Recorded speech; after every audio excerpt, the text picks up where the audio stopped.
What's the connection between DUI and a game show playing supercomputer? Hi, I'm Northern Virginia criminal defense attorney Scott Nolan, and I'm here to talk to you about machine calibration in DUI cases.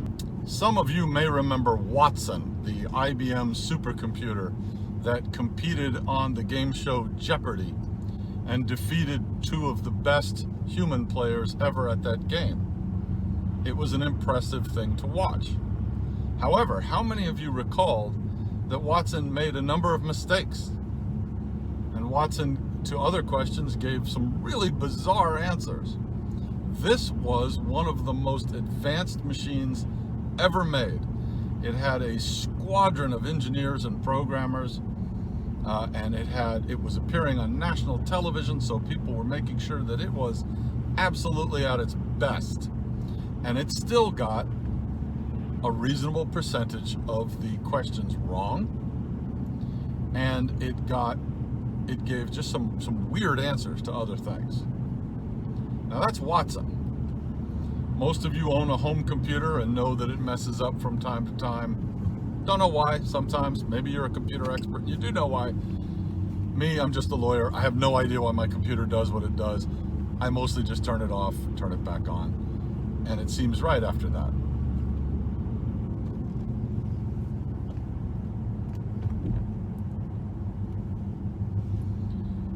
But the breath test machine that you're tested on for a DUI, it's calibrated, it's maintained, and it is treated like an almighty god. Watson, the supercomputer, made a number of mistakes in a half hour of television. But the device that measures your breath for court is infallible.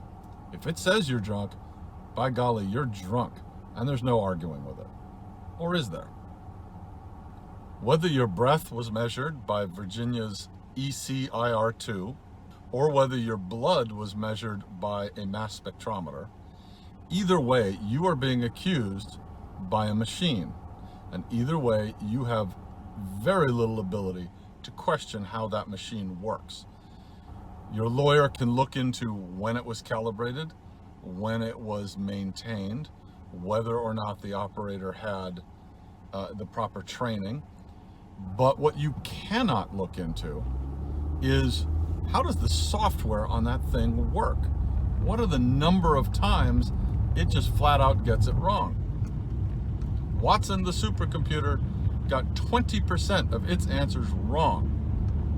And yet the vastly less sophisticated devices that your blood and breath are tested on, we're supposed to believe they never make mistakes.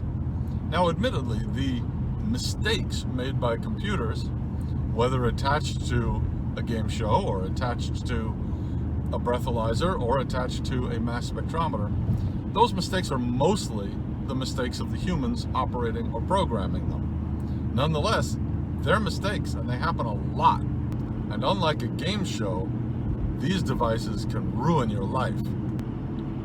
So number one, if you're on a jury and you're listening to a DUI case, don't believe that the person is intoxicated solely based on the number that this machine spits out.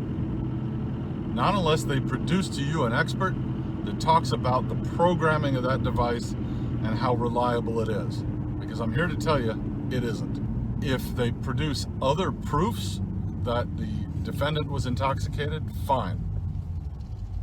But we should never believe a machine by itself.